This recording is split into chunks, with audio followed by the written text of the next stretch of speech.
I've only had the AC off for like 2 minutes and it's already hot as Hades in here, so we're gonna get through this as quickly as we can.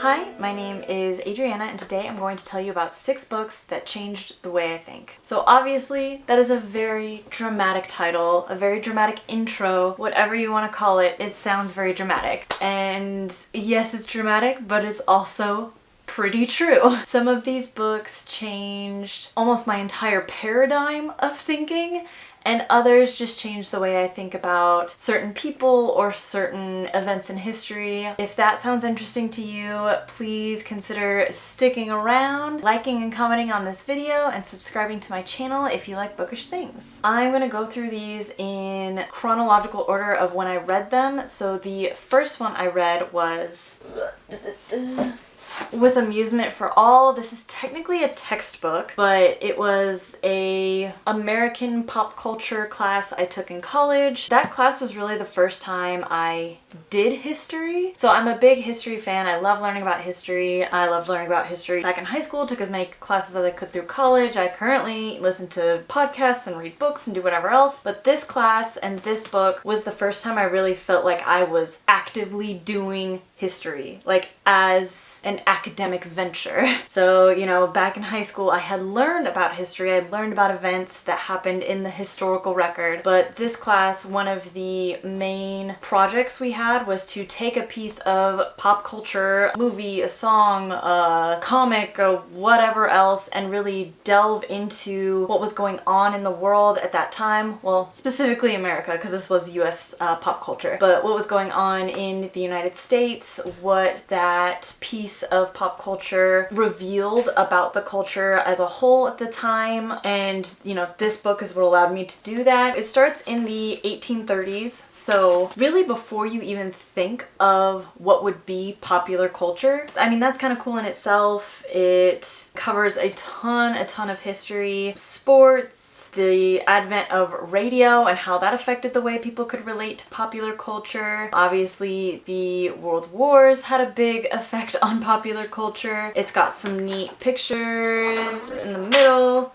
Oh no, I just lost a page. Obviously, this is a well-loved book, but it is a super neat reference for people who are interested in, you know, the history of the United States and learning more about how our history has influenced our own pop culture and how our popular culture is used as propaganda for the general populace of the United States. That's something I really remember. I really love this book. It really taught me how to look at a time period of history and really delve into what was going on and how that was affecting the people. So instead of just looking at an event in history, really delving deep into the mindset of the people at that time. I would definitely recommend this book for anybody who's interested, but it is a little dry and it is very thick, but super interesting subject matter. The next one I want to talk about is A Woman of No Importance by Sonia Purnell. This is a biography about Virginia Hall, an American spy in Vichy, France during World War II. Her incredible journey of being this American young socialite and deciding that she really wanted more out of life. She was a big adventurer. I think in like a horse riding accident, she actually lost her leg, and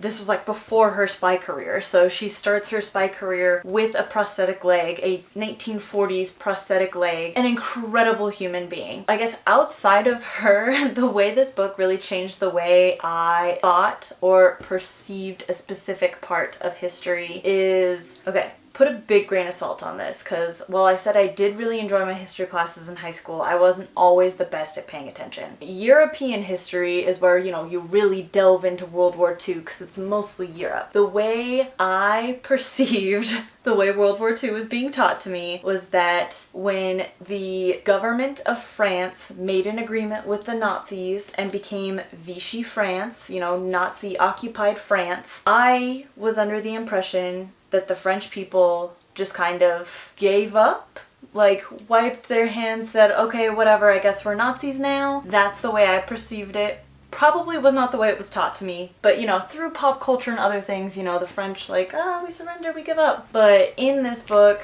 obviously, Virginia Hall, being an American spy, is working with a lot of the French people and seeing all of these French people putting their lives on the line to protect their Jewish neighbors, to just try to help take down this corrupt government. It's insane, and the amount of bravery it takes to try to overthrow your own government, which, you know, to be fair, France is very good at. It really changed the way I thought about World War II era France and the way those people are generally perceived by Americans. So I would highly recommend this book for anybody who is interested in World War II era history or just female spies. You know, a real life of what a real female spy would look like. It was not glamorous. It was not exciting in the same way like a blockbuster movie makes it look. It's terrifying and heart-wrenching at times, and the amount of bravery and perseverance this woman had to be able to overcome the things she did, and the French people being brave enough to take on their own government and at sometimes their own relatives and neighbors to be able to do the right thing. It's insane, and it's so cool, and it just gives me such an appreciation for history. I mean, these kind of stories are what really make me feel passionate about history. Loved this book. Would definitely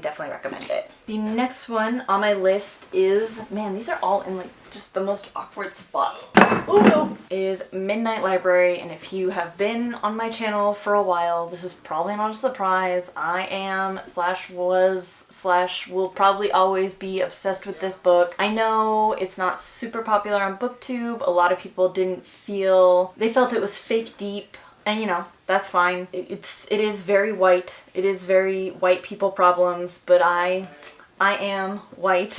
I have white people problems. And reading this book, when I did, I was in my mid-20s. I had made some decisions that had led me to being in my life today. I'm always questioning, were those the right decisions? Obviously, I love my life, I love what I'm doing, but if I had done things slightly differently, I could have ended up in a very different situation than I'm in now. So having a book like this, like Midnight Library, I guess maybe I should explain what Midnight Library is. A young woman named Nora attempts to unalive herself one night, and instead of just being unalived, she gets sent to what is called the Midnight Library, and it is basically a chance for her to look through all of the other lives she could have potentially had and see if any of those lives are something that she wants to live in. So she gets to see a life where she stuck with her swimming career and became an Olympian. She gets to see a life where she stuck with her music career and became this great musician. She gets to see a life where she accepted a proposal and what her married life looks like with kids. She gets to see a totally random life where she ends up in Napa Valley owning a vineyard, and another one where she is a scientist in the Arctic studying climate change. Obviously, it is a bit of a exaggerated thought experiment because most people aren't going to have the potential within them to become an Olympian and an Arctic scientist. It was really good for me at the time in my life to get the message that this ultimately gives. Spoiler alert, I guess, if you want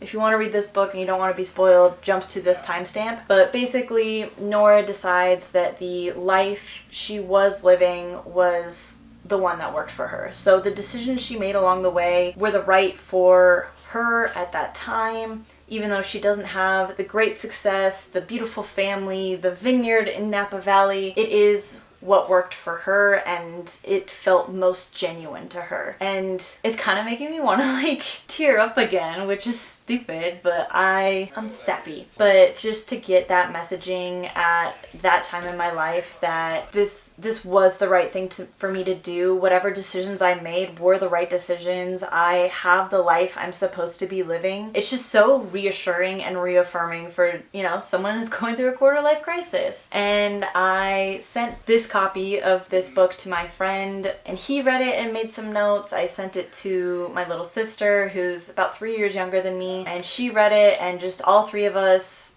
had a really good discussion about, you know, what this book meant to us, and kind of took a weight off my shoulders, I guess. So this was, again, a little bit paradigm shifting, not necessarily a specific thing, but just kind of my whole mindset of I just have to make the best decision I can at any time. Obviously, there's going to be many, many versions of myself depending on what decisions I make, but this version of me is the right one for me right now, and I just have to make the most of it. That was definitely very uplifting to me at the time, and it's just something that I will appreciate forever about this book. The next one is What is Real by Adam Becker. This is kind of a popular history text on the development of quantum physics from the, late 1800s through like the 1950s, the advent of the atomic bomb. I mean, as much as I am a history person, I'm also a big science person. I've always been really, really interested in quantum physics and quantum mechanics and what things look like on the molecular scale. So to get kind of a history of how all that was developed was really, really neat to me. Adam Becker is a physicist, so he knows his stuff. He knows what he's talking about, and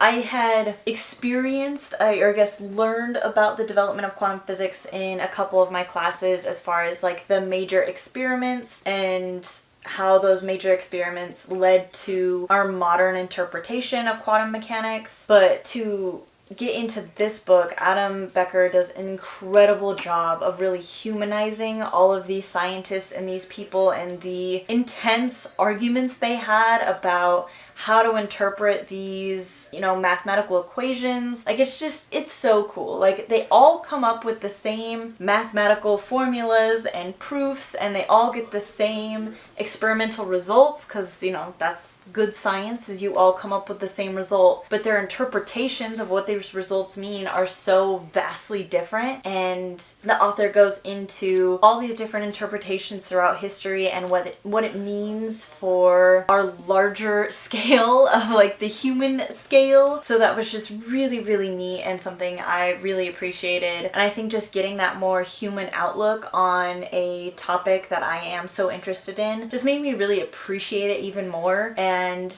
recognizing that science is fluid. Like, science changes. We learn more, we grow, we roll with the punches, and it's just really, really neat. And he wrote an incredible conclusion to this book that I really appreciate as a woman in STEM and just a general person. So I would definitely recommend this book. It's probably a little heavy to jump into if you have no background with quantum mechanics.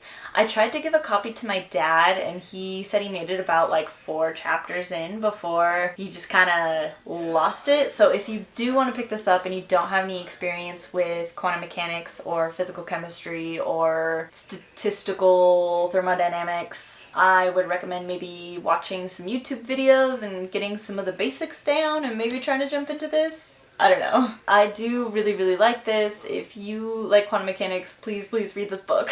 The next one is definitely more of a social outlook than some of these other ones, but that is Know My Name by Chanel Miller. I actually listened to this as an audiobook. I haven't read it physically yet. Chanel Miller, the author, narrates it herself, which I think is really powerful and impactful. But this book, you would literally have to be living under a rock to not know about it, but this changed the way I think about so much when it comes to college culture and just rape culture in general, and how people perceive victims in our culture. And this is another one that's like making me cry again as I think about it. Both sad and angry tears for the author, for our society as a whole, for so many women who weren't able to get the same recognition that Chanel has gotten for this book. The frustrating thing is I don't think Chanel's story is particularly unique,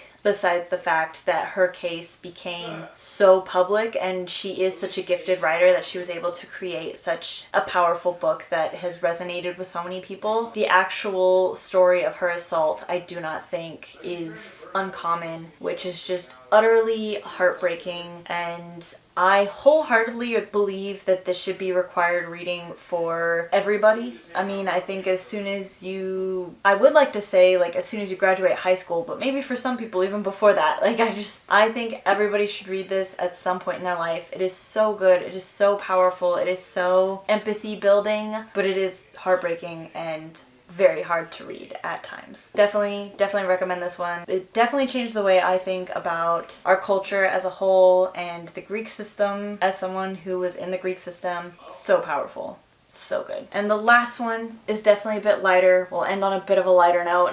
That is Pandora's Jar by Natalie Haynes. Natalie Haynes is a trained classicist, so she studied the ancient Greek and Roman classics, and so she is very familiar with Greek mythology. So this book is a non-fiction collection that she has put together on different women in Greek mythology, starting with Pandora and her jar, not a box, but a jar, and going through Jocasta, Helen, Medusa, the Amazons, Clytemnestra, Eurydice, Phaedra, Medea, Penelope. I mean, it's just, all the heavy hitters in Greek mythology. So it goes into these women's stories as they are interpreted now, and then using her classical training, she explains what the time frame and the culture in which these characters were written, and some of the ways that feminists are reinterpreting those stories today. So I think, being a lifelong Greek mythology fan, I've been reading Greek mythology since I was a little kid. I didn't think I could really change the way I think about Greek mythology, but this really did. Understanding that these women's stories were not written by women, were not written for women, but the power of women today to take those stories and reinterpret them and turn them into these feminist icons that we do today, I think really goes to show the power of women in general, and I think that's great. And I really enjoyed this book. Natalie Haynes' voice really shines through as quippy but informative and powerful and just super dope. So I have talked about these 6 books for 25 minutes now. I am sweating my ass off. So I think that's all I want to say. But if you have read any of these books or have questions about any of these books, please leave them in the comments down below. I would love to chat some more about them. Obviously, I am rambling on like a crazy person. So thanks so much for watching. I will catch you on the next video.